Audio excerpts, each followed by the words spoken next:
Student, आज हम लोग 11th क्लास के लिए कुछ इम्पोर्टेंट बातों को रखेंगे। जैसे एक वीडियो हमने आपको डाला था जिसमें किसी भी स्टूडेंट को जो कॉमर्स पढ़ रहा है उसे कुछ इनिशियल अर्थात प्रारंभिक बातों की जानकारी होना अति आवश्यक है।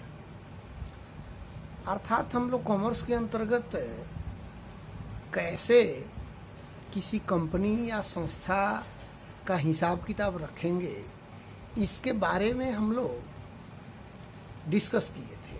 अर्थात कभी भी कहीं से कोई व्यापार कोई प्रारंभ किया जाएगा या कोई व्यापार चलता हुआ रहेगा तो उसी व्यापार से संबंधित वर्ष के अंत में हम लोग हिसाब किताब की गणना करेंगे और वर्ष के अंत में हम लोग ये लाभ हानि, आर्थिक स्थिति, विभिन्न तरह के संपत्तियां तथा दायित्वों का लेना देना, जिसको हम ऋण भी कहते हैं, हम किसी को देते हैं लेते हैं, इन सारी बातों की जानकारी वर्ष के अंत में ऑनर्स को प्राप्त हो जाए, इसलिए अकाउंट किया जाता है।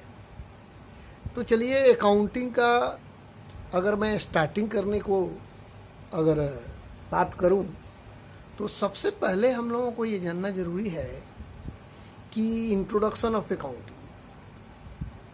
अब इंट्रोडक्शन ऑफ अकाउंटिंग में हम हिस्ट्री ऑफ अकाउंटिंग की बात तो बाद में करेंगे, लेकिन अभी हम इंट्रोडक्शन ऑफ अकाउंटिंग की बात करेंगे कि जो अकाउंटिंग आप पढ़ने जा रहे हो, जो लेखांकन आप पढ़ने जा रहे हो, वो अकाउंटिंग क्या है, उसके अंतर्गत क्या होता है।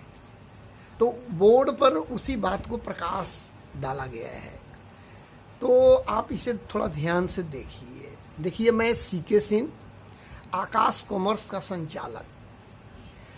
हमारा प्रयास है कि हमारे स्टूडेंट किसी भी तरह से 11th में अगर एडमिशन लेते हैं तो उन्हें कहीं भी सफ़र ना होना पड़े, शुरू से ही उनको बातों की जानकारी हो और कहीं भी कंफ्यूज ना हो।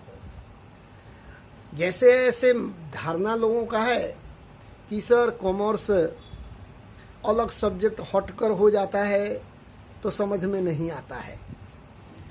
हम अगर मैथ पढ़ते हैं, साइंस पढ़ते हैं तो सर 11th में, 9th में, 10th में हम पढ़ के आए हुए हैं, तो वहीं ट्रिगोनोमेट्री, वहीं अलजेब्रा, वहीं अर्थमेटिक हम पढ़ने लग जाते हैं।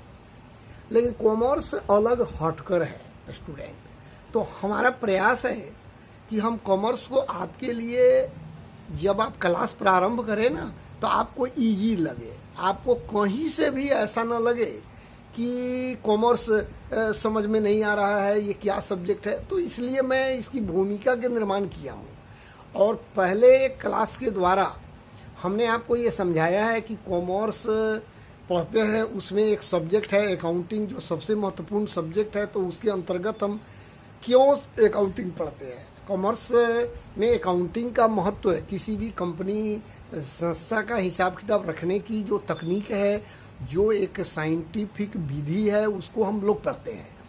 तो उसी की शुरुआत में ही हम लोग कुछ बात किए थे। अब आज इंट्रोडक्शन ऑफ अकाउंटिंग क्या है, तो देखिए बोर्ड पर जो लिखा हुआ है कि accounting is the process of identifying, measuring, recording, classifying, summarising business transactions and communicate it to their users. यहाँ तक एक पॉइंट, एक लाइन है। इसका मतलब है लेखांकन एक ऐसी प्रक्रिया है जिसके अंतर्गत हम व्यावसायिक लेन देनों को पहचान करते हैं और फिर उसका मापन करते हैं, मेजरिंग करते हैं। मेजरिंग से हमारा मतलब है कि कोई भी व्यवसाय में जो लेन देन हो रहा है उसमें मॉनेटरी एस्पेक्ट है, उसमें जो मौद्रिक जो वैल्यू है, हम उस वैल्यू को पहचानते हैं कि कितने का है, ये लेन देन कितने रुपए का है, तो आइडेंटिफाई करते हैं। मतलब सभी लेन देनों को लेखांकन के अंतर्गत नहीं लिख लिया जाता है।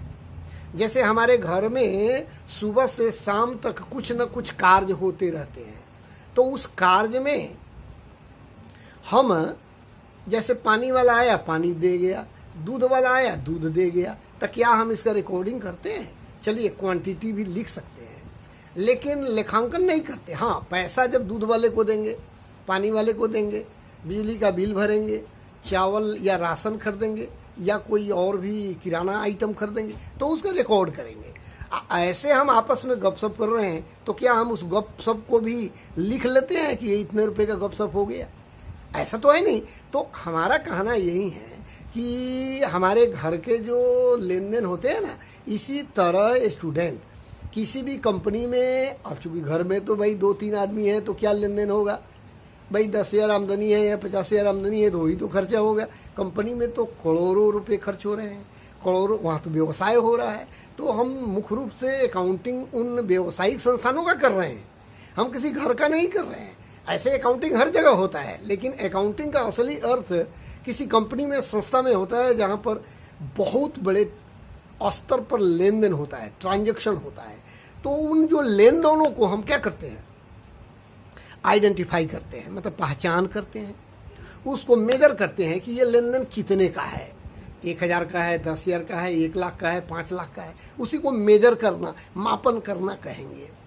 रिकॉर्डिंग का मतलब उसको लिख लेना, अभिलेखन कर लेना। क्लासिफाइंग का मतलब हुआ स्टूडेंट कि जैसे हम बाजार से झोला में अगर कई वस्तुएं खरीद कर लाते हैं, तो घर में हम उसको अलग अलग, जैसे चीनी खरीद कर लाए, हम जैसे सब्जी खरीद कर लाए, तो एक ही झोला में सब लाते हैं। लेकिन घर आकर क्या करते हैं? चीनी को चीनी के डब्बे में डाल देते हैं, आलू है तो आलू की जगह डाल देते हैं, हरी सब्जियां फ्रिज में डाल देते हैं, कुछ और किराना आइटम है मसालों के डिब्बे में डाल देते हैं। तो स्टूडेंट इसको क्लासिफाई करना कहते हैं, ठीक है ना, वर्गीकरण।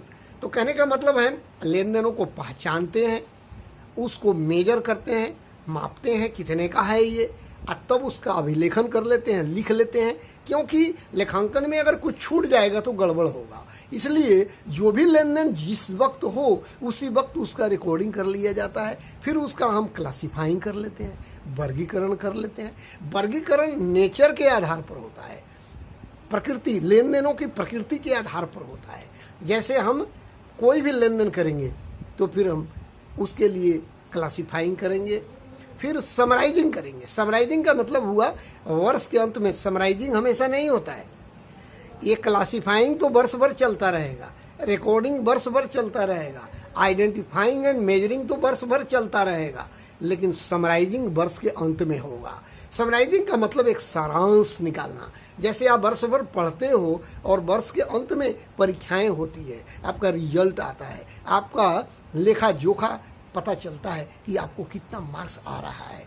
उसी तरह लेखांकन तो वर्ष भर होगा, परंतु उसका जो समराइजिंग होगा, सारांश निकलेगा, जहाँ अर्थपूर्ण उसको बनाया जाएगा, ताकि कितना फर्म में लाभ हुआ, क्या हानि हुई, किसी से क्या लेना देना है, बैंक में कितना है, हाथ में कितना है, और आपके माल कितने पड़े हुए हैं। तो स्टूडेंट ये सारी बातों को समराइजिंग के अंतर्गत, सारांश जो हम लिख रहे हैं, सारांशित करते हैं, अर्थात समराइजिंग जो करते हैं उसके अंतर्गत लिखा जाता है। ये वर्ष के अंतर्गत बनाया जाता है, सारांशित किया जाता है।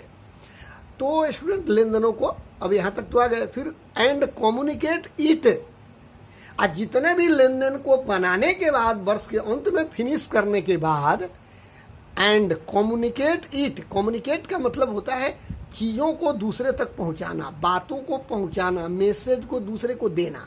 तो communicate it to their users. Users का मतलब होता है लेखांकन के यूजर्स। यूजर्स का मतलब उपयोगकर्ता।